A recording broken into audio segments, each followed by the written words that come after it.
Un pied en bas des marches de la gare, un œil très grand ouvert contre la descente. Une blatte a peur du flash braqué sur elle, mais il n'y a aucune fissure cette fois. On a pensé à réparer le pare-brise brisé avec du cellophane. Et passer les rails, j'ai vu. Les forêts denses des collines, qui sont en fait des buissons. Les cheveux courts des vieilles dames, celle à côté de moi qui observe ses mains qui vieillissent sans elle. Sa montre à l'envers à son poignet. Mon envie de voir des falaises. Le soleil s'est couché. Tout est bleu.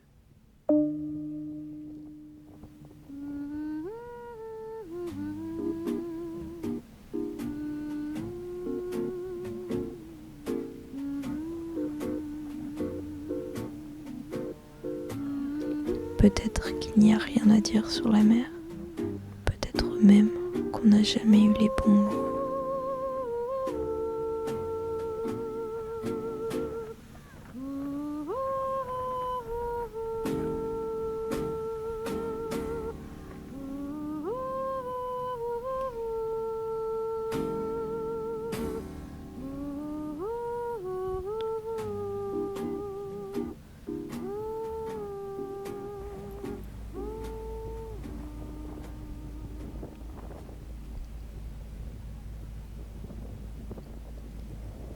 Il lui faudrait une langue bien plus multiple que la nôtre, et elle n'aurait rien d'une langue d'ailleurs. Elle serait capable de dire les ombres des cheveux qui volent tout autour, les rochers qui les déforment et le sable posé là. Elle raconterait les enfants masqués qui se battent contre les vagues, qui leur a appris à lutter, mais aussi les enfants libres qui flottent et qui sautent au-dessus du vent.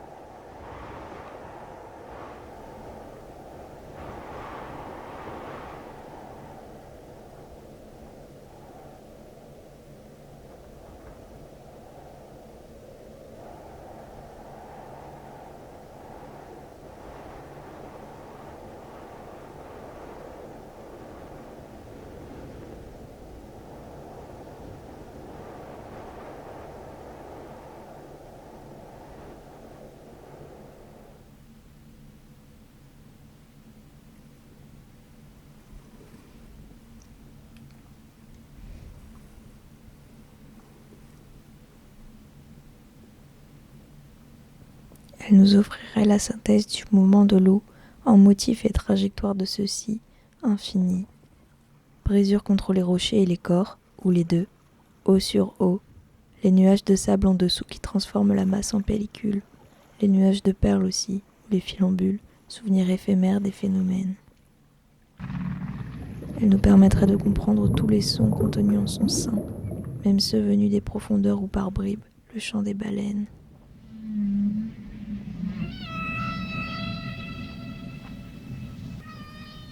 J'ai enfin compris les reflets. Il suffisait de changer de point de vue, et là, sans les vagues mais avec le vent, j'ai vu. Il traçait le sillon des bourrasques à la surface, en étoiles qui restaient très longtemps accrochées aux rétines. C'était furtif, il fallait suivre, et c'était beau, beau à nous tirer vers le fond des calanques. Paillette réponse, elle nous offrait la clé des mystères du soufre.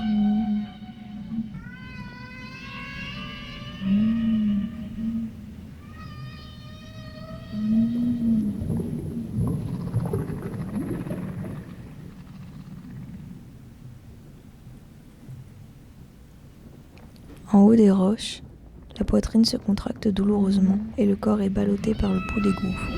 On est comme dans la carotide de la montagne et elle nous le fait ressentir. On s'en excuserait presque. Alors comme les vagues sur le rivage et les enfants dans le courant, on lutte. Si on arrive à rester longtemps comme ça, on oublie le bruit du vent, on oublie le bruit de la mer. Peut-être même qu'on devient un peu comme les ossements blanchis par le sel des oiseaux partout autour. Et si on attend encore un peu plus, les structures osseuses se mourront sûrement et on retournera à l'écume. Les relations entre les choses existent déjà, il suffit de les saisir.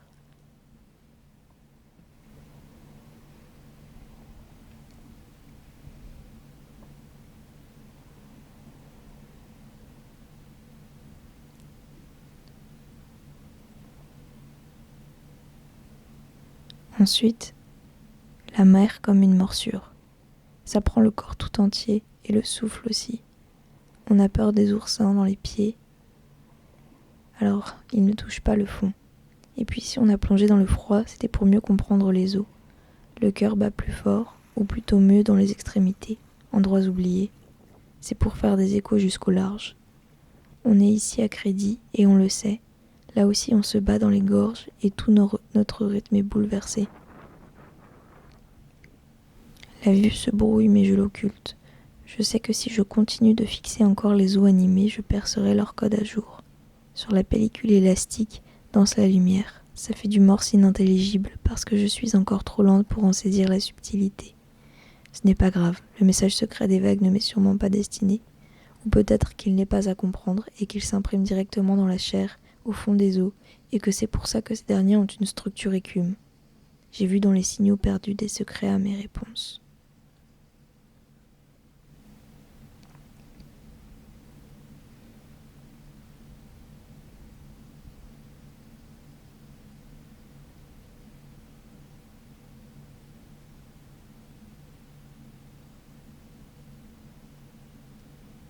J'ai laissé une chaussette sur les rochers et de la sueur sur les chênes. Mes muscles sont saillants en échange. Et mes pas, lourds.